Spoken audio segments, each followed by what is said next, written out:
alô você, torcedor da seleção brasileira. Que alegria, que satisfação. Mais um vídeo do meu canal, O Mundo do Flamengo. Nessa noite de sexta-feira, a seleção brasileira enfrentou o Paraguai e venceu o jogo por 4-1. O Brasil não precisou fazer uma grande partida para golear o Paraguai.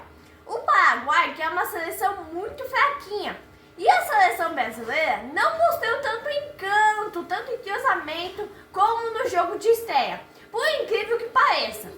Contra a Costa Rica, armamos melhores jogadas e tivemos maiores oportunidades de gols.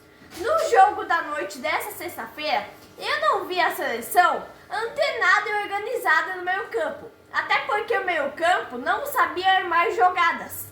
Melhorou um pouquinho quando o Andréas Pereira entrou.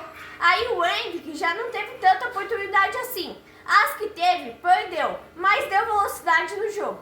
Essa goleada classifica a seleção brasileira, mas também serve de lição para o Vinícius Júnior. Não esculache o adversário. Não esculache o adversário porque não faça o que o Neymar fazia anteriormente. Você esculacha, você joga demais contra o adversário. Aí o adversário te aborda, provoca você e você vai ser acabando agredido e vai acabar com uma lesão muito grave. Vinícius Júnior, a bola que você joga não permite esculachar o adversário. Jogue o seu futebol bonito. Você vai chegar a ser o melhor do mundo jogando esse futebol, mas não esculacha o adversário. Agora eu quero fazer uma perguntinha aqui. Cadê os corneteiros do Vinícius Júnior? Agora eles devem estar se escondendo. Agora eles devem estar fugindo. Porque adoram falar mal do Vinícius Júnior. A própria imprensa fala isso. Então olha a nação brasileira, o rumo que a imprensa brasileira tomou. Está tomando e já tomou inclusive.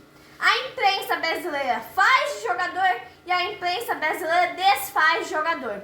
Isso é o que acontece com o Vinícius Júnior. A seleção toda foi mal na estreia, mas era só o Vinícius Júnior. Cadê o Vinícius Júnior na estreia da seleção brasileira? Cadê o Vinícius Júnior que joga no Real Madrid? Não joga nada na seleção. Eu critiquei o Vinícius Júnior, só que eu critiquei deixando bem claro que ele jogou muito bem na Copa do Mundo. Ele não foi mal na Copa do Mundo, mas quem gosta só de criticar, ele dizia: nunca mais joga nada na seleção brasileira, só joga no Real Madrid, não faz nada na seleção. O melhor do mundo nessa temporada fez 2 gols e jogou muito bem. Um dos gols foi muito bonito, um belo gol para mostrar que o cara da Copa América chegou. Uma boa atuação do Paquetá também na seleção brasileira. Ele que está numa baita pressão, provavelmente ele sabe que vai se lascar na situação de esquema de apostas, né? Então essas partidas da seleção brasileira vai dar para ele um rendimento. Ele que estava com um péssimo rendimento na seleção. E um monte de gente achava que era psicológico. E pode ser agora que essa seleção brasileira decole. Agora vamos acreditar que o futebol ruim das últimas Copas do Mundo, que o futebol péssimo contra a Costa Rica, vai passar. Quando tem que criticar a nação brasileira, eu até critico, mas quando você tem que elogiar, você tem que elogiar mesmo. Foi uma baita atuação na seleção brasileira. A grande diferença do jogo contra a Costa Rica é que o Brasil conseguiu fazer o primeiro gol no primeiro tempo. A partir daí foi outro jogo. Abriu espaços e o Brasil soube aproveitar muito bem. Se tivesse feito um gol no primeiro tempo contra a Costa Rica, até fez, mas foi anulado. Se tivesse sido validado, seria um jogo muito parecido com o que foi Paraguai. O Brasil contra o Paraguai fez o primeiro gol aos 35 e mais 2, acabou o primeiro tempo com 3-0. O primeiro gol sai de uma bela jogada do Vinícius Júnior com o Paquetá. Daí pra frente ficou tudo tranquilo pro Brasil. O Brasil soube aproveitar muito bem o momento para matar qualquer possibilidade da seleção paraguaia.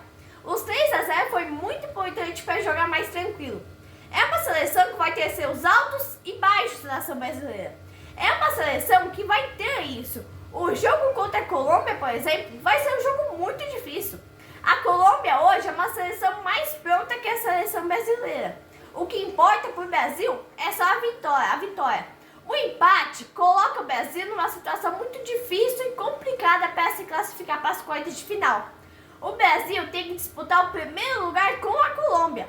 É um bom jogo para avaliar essa seleção, porque jogo contra a Costa Rica, jogo contra o Paraguai, não pode ser parâmetro. A grande diferença foi aproveitar as oportunidades.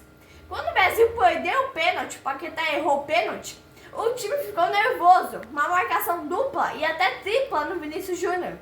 Então o que acontece? Depois do pênalti perdido, o Paraguai até começou a sair mais pro jogo.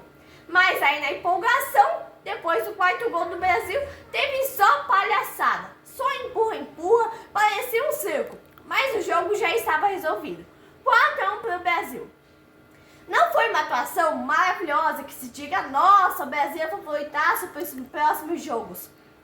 Mas teve minutos e minutos de alto nível do Brasil. Nos próximos jogos, o Brasil vai pegar adversários de alto nível.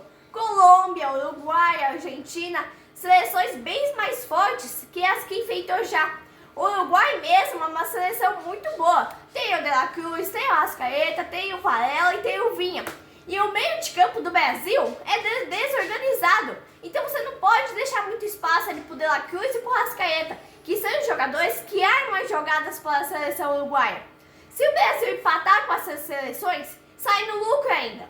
Então é isso na nação brasileira. A seleção brasileira driblou, finalizou, defendeu, brilhou e avançou para o próximo jogo da Copa América. Só para lembrar aqui, o que acontece com o Vinícius Júnior é a culpa da imprensa. A imprensa brasileira faz o jogador e a imprensa brasileira desfaz o jogador. A qualquer momento, a hora que eles quiserem. Abraço, nação brasileira!